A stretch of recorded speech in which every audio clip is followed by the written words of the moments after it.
Regresamos y vamos a continuar con la historia de Enrique Llo. En los años 50, sindicalistas y empresarios tuvieron una relación muy tensa. Enrique, en cambio, pensaba que había que escucharlos con atención y comprenderlos.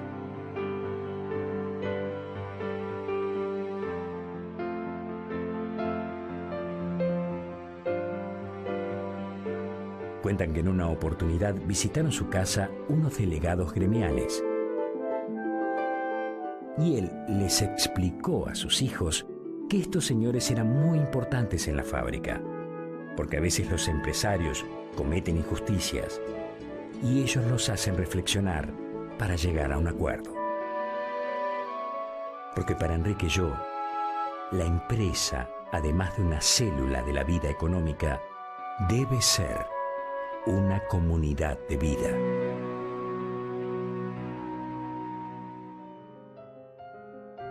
Ya desde sus primeros pasos, siendo un joven dirigente de empresa, había demostrado que esta común unión iba más allá del trabajo. Respondiendo a un pedido del Papa Pío XII, Enrique y un grupo de empresarios argentinos organizaron el envío de víveres y ropa para ayudar a los países devastados por la guerra.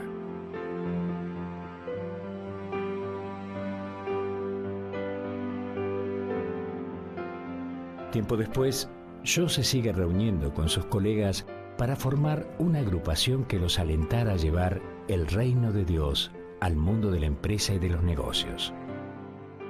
Tal como se lo había sugerido Monseñor Hildebrand, aquel sacerdote que lo disuadió de trabajar como obrero.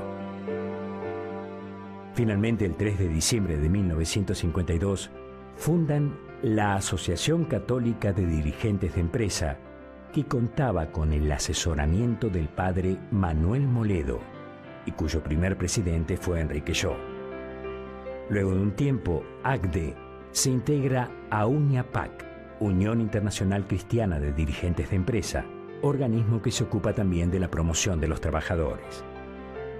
ACDE es un ámbito de análisis y reflexión de la temática empresaria, basada en valores cristianos y también un lugar de acción a través de su compromiso social. Su misión es ayudar a los dirigentes de empresa a vivir de manera coherente su vocación emprendedora y su fe cristiana. A diferencia de otras organizaciones, es una asociación de personas y no de empresas. Admite pluralismo ideológico y religioso siempre que sus socios respeten los valores que la sustentan y se inspiren en los principios de la doctrina social de la Iglesia.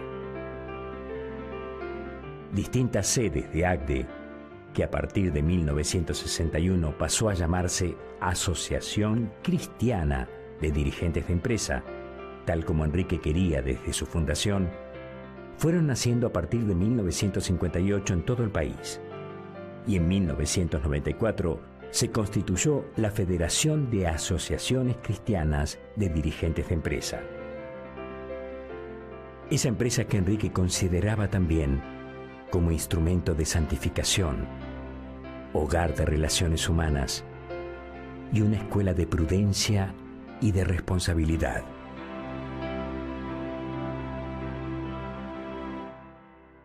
Enrique Llo era miembro de la Acción Católica Argentina. Fiel a su estilo de comprometerse en todo lo que hacía, tuvo una muy activa participación hasta que en octubre de 1961 el episcopado lo nombró presidente de la Asociación de Hombres de la Acción Católica Argentina. En 1955, el enfrentamiento entre el gobierno y la Iglesia Católica llegó a su punto más alto. Enrique es detenido en una dependencia policial junto a otros dirigentes laicos de la Acción Católica, acusados injustamente de perturbación del orden público.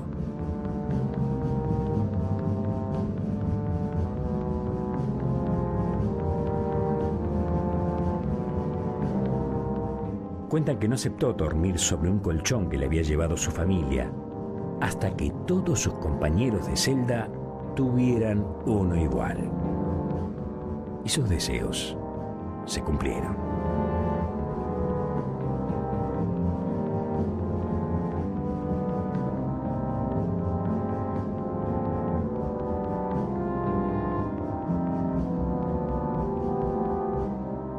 Al estar incomunicado, Cecilia no podía verlo, pero sí sus hijos, a los que recibió con abrazos y sonrisas. Aquel día les pidió serenamente que le dijeran a su mamá que no se preocupara, que él estaba bien y que muy pronto estarían juntos de nuevo.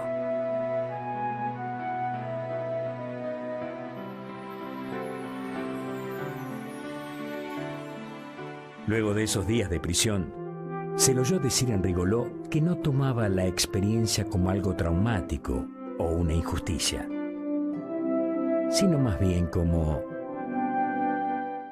una medalla más que me envía la Virgen y que guardaré en mi corazón.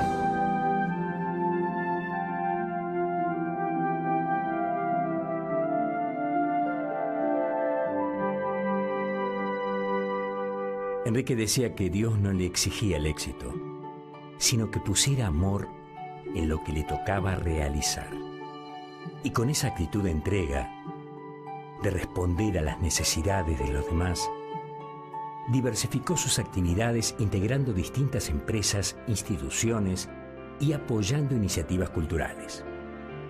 Por ejemplo, brinda su apoyo espiritual y material para la fundación de la Universidad Católica Argentina, donde en 1958 lo designan tesorero del primer Consejo de Administración. Su profundo conocimiento de la doctrina social de la Iglesia le permitió convertirse en redactor principal de la Pastoral Colectiva del Episcopado Argentino sobre la promoción y la responsabilidad de los trabajadores del año 1956. Este documento, suscrito por los obispos, resumía en un lenguaje accesible la opinión de la Iglesia sobre la cuestión social. Junto con colegas de ACDE, contribuyó a desarrollar el proyecto de Ley Nacional de Asignaciones Familiares. La propuesta era ayudar a que todos los que hicieran un trabajo similar tuvieran un mismo nivel de vida.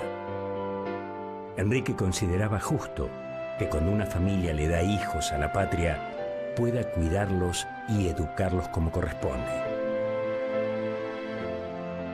Finalmente se logró que el proyecto tuviera sanción legislativa en 1957.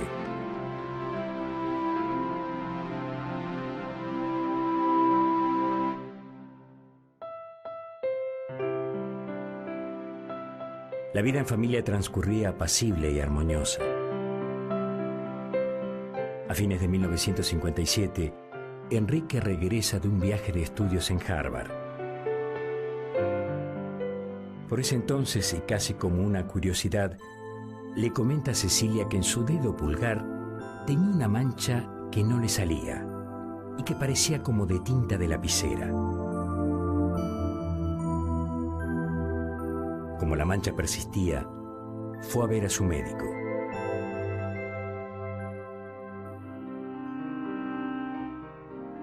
Al salir de la consulta ya tenía muy en claro lo que iba a suceder. La biopsia reveló que esa mancha era un melanoma maligno. Muchas veces lo escucharían decir sobre esto algo muy simple y contundente: que sea lo que Dios quiera.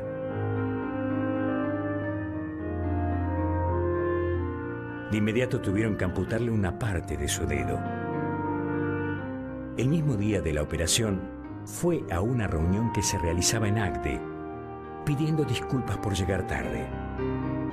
Le dijo a sus compañeros que la tardanza se debía a que le habían realizado una operación en la mano porque tenía cáncer.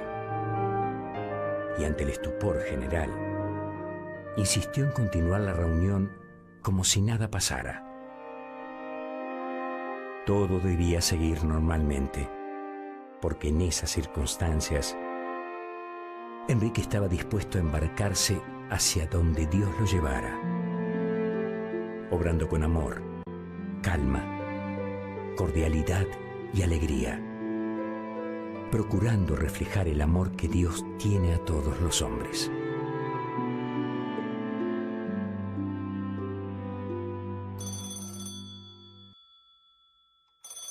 Durante su enfermedad continúa en su trabajo, al que entendía como un servicio a la humanidad y como lazo de unión entre los hombres.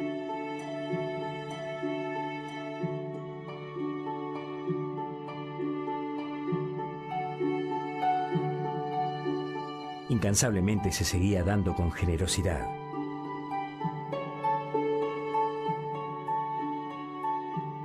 Muchos acudían a él para pedirle algún favor o por distintas necesidades, y él siempre estaba dispuesto a ayudar.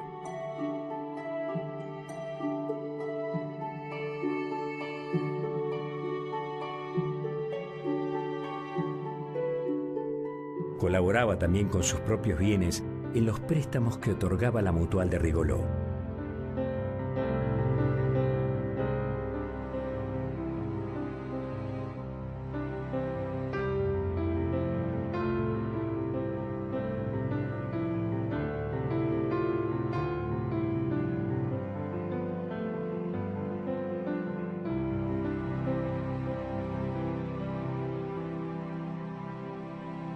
Y si se enteraba de que algún empleado se estaba haciendo su casa, podía aumentarle el monto de las gratificaciones anuales que daba la empresa, simplemente para contribuir, como él decía, para una ventanita más.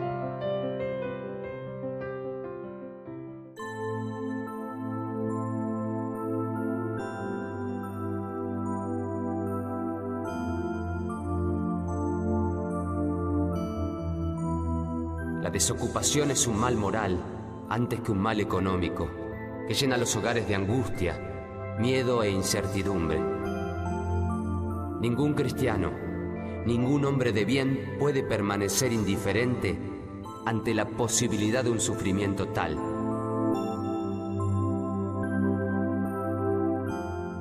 Estas palabras forman parte de una circular redactada por Enrique Llo en 1959. Y que repartió al personal de la cristalería.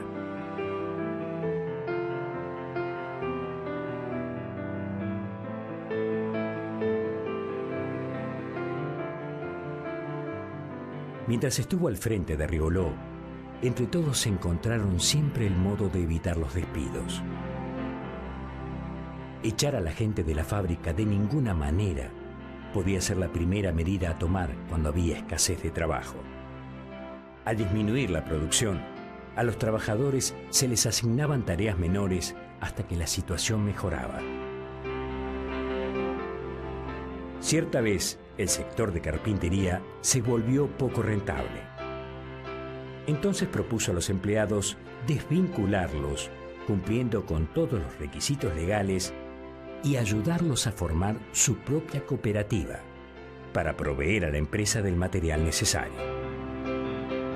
La tercerización era toda una novedad para la época, pero tuvo una gran aceptación y todos salieron ganando.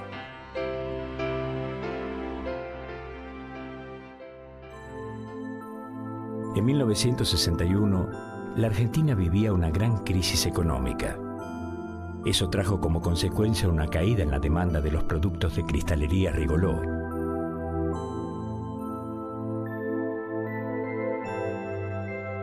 Para ahorrar costos, la Corning Glass, que era su accionista mayoritaria, resuelve despedir a cientos de trabajadores.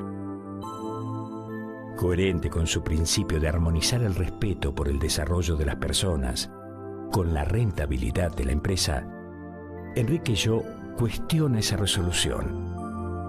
Por eso no duda en hacer sus valijas y viajar a los Estados Unidos.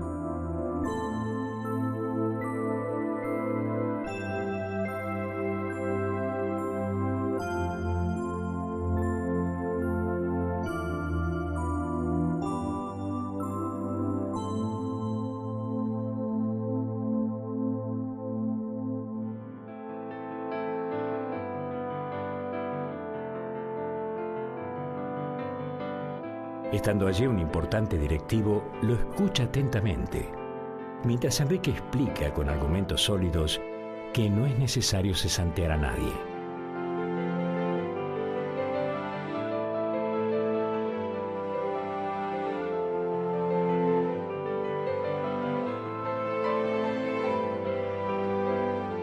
También informa que si insisten en despedir a esos empleados, él presentará su renuncia irrevocable. Finalmente, la empresa norteamericana dio marcha atrás con la medida. Pronto mejoró la situación y los accionistas reconocieron que el dirigente argentino había tenido razón. Aún hoy las familias y descendientes de aquellos trabajadores agradecen que haya existido un empresario que defendiera con hechos la idea de que en una sociedad justa y bien organizada no debe haber lugar para la desocupación.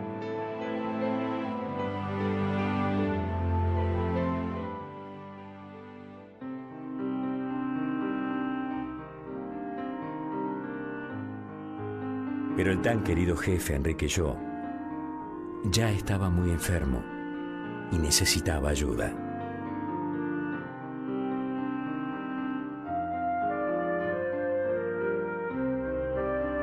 Ese hombre que supo derribar el muro que separaba a obreros de empresarios recibe cerca de 200 dadores de sangre, en su mayoría trabajadores, asombrando a los médicos por la cantidad insólita de donantes.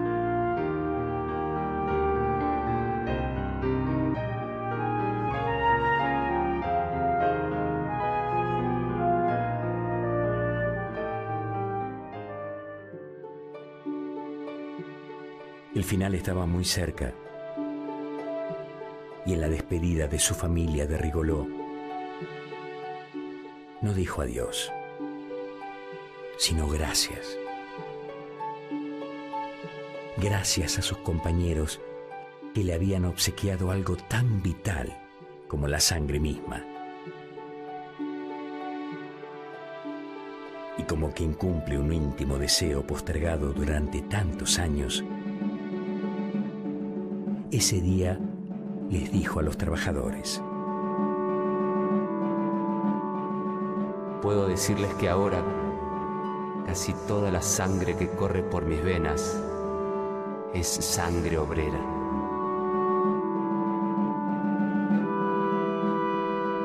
Estoy más identificado que nunca con ustedes, a quienes siempre he querido y considerado no solo como simples ejecutores, sino también como ejecutivos.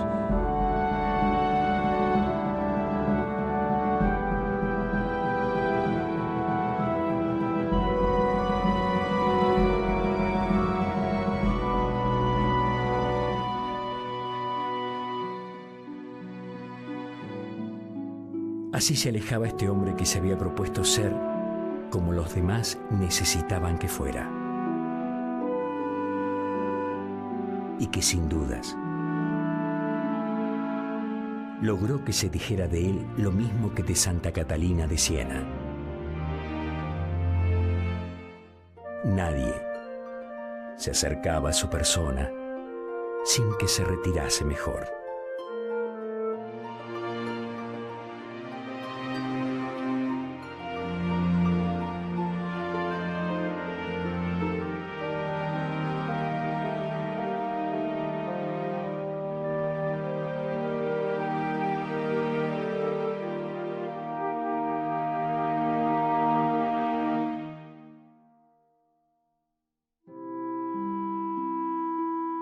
Durante su enfermedad no se lo escuchó quejarse. Llegó a ofrecer sus sufrimientos por la conversión de su padre a la fe católica y se puso muy feliz al enterarse de que él iba a comulgar.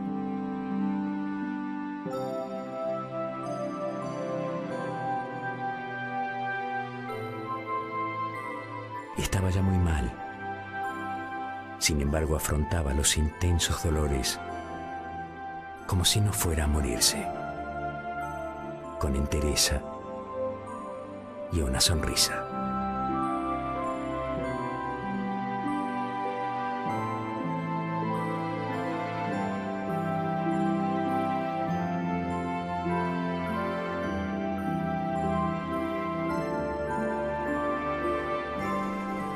Dios me dice, ven. Y yo le contesto,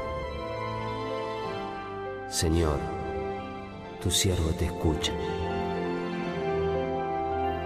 A lo cual me manifiesta, te he llamado porque eres mío. Y entonces todo desaparece y solo quedamos Dios y yo.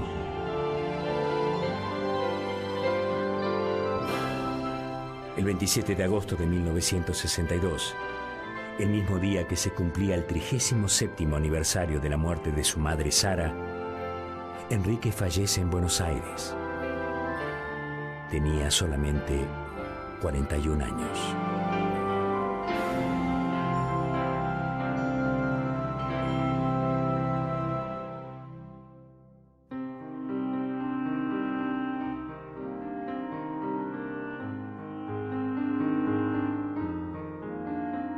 Enrique dejó muchos y hermosos recuerdos en quienes lo conocieron.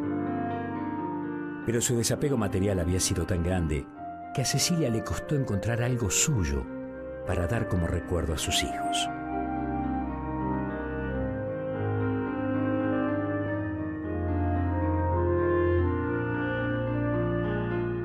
Sus pocas pertenencias eran las de uso cotidiano. Y dicen que en su casa ni se molestaba en tener cajones bajo llave.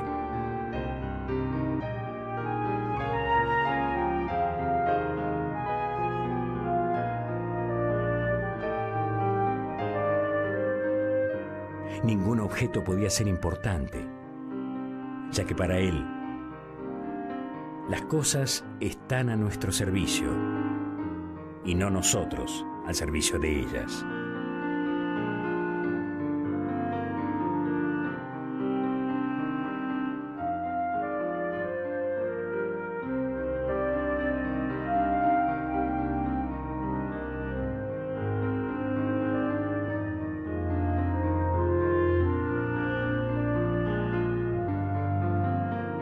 Algunos empleados de Rigoló se acercaron a dar el pésame a su esposa.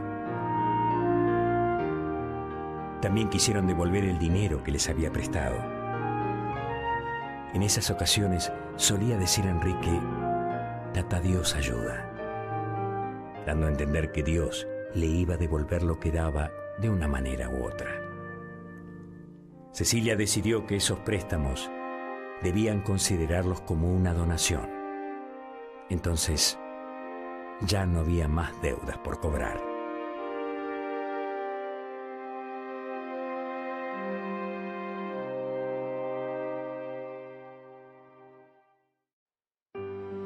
Con distintos actos se conmemoró el 50 aniversario de su muerte. Su vida ya es materia de estudio, evocaciones y homenajes. Lleva en su nombre una calle de la ciudad de Pinamar, fundada por el arquitecto Jorge Bunge, el papá de Cecilia.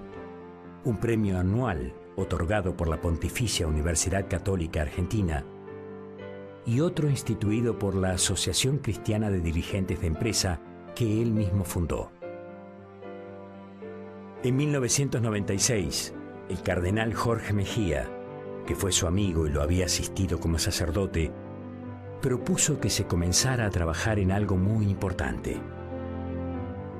Invitó a ACDE a promover la causa de canonización de Enrique como modelo de empresario y padre de familia cristiano. En 2005, se realizó su apertura formal en la Curia de Buenos Aires. El 19 de septiembre de 2013, el arzobispo de Buenos Aires, Monseñor Mario Poli, presidió la ceremonia de finalización de la etapa de investigación y recolección de testimonios en la capital argentina, lo que se conoce como cierre de la etapa diocesana. El acto tuvo lugar en el Auditorio San Agustín de la Universidad Católica Argentina. Más de 13.000 folios de documentación fueron sellados y lacrados en cajas que son enviadas a Roma para ingresar en el ámbito de la Congregación para la Causa de los Santos.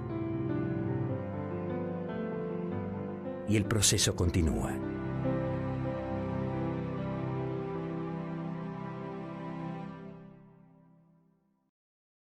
Para Enrique, la santidad no consiste en hacer cosas cada día más difíciles, sino en hacerlas cada vez con más amor. Fue hijo, amigo, maestro, padre y esposo ejemplar, modelo de humildad y de caridad. Un verdadero pionero de la responsabilidad social empresaria, demostrando una profunda coherencia entre su palabra y su acción. Alguien consagrado a construir una sociedad preocupada por la distribución, la entrega y el servicio. Un creyente que tenía como socia y madre a la Virgen María, y de su mano se transformó en el jefe que derribó murallas para hablar de igual a igual con los trabajadores, y que de él dijeron ellos mismos que si hubieran existido muchos empresarios así, hoy sería muy distinto el mundo que nos toca vivir. Un hombre que prefirió la sensibilidad a la indiferencia, el coraje ante la adversidad y la sonrisa a la distancia. Enrique Yo fue una de esas personas imprescindibles que con su ejemplo nos hacen ver que la vida vale la pena cuando se vuelve un gran acto de amor al prójimo.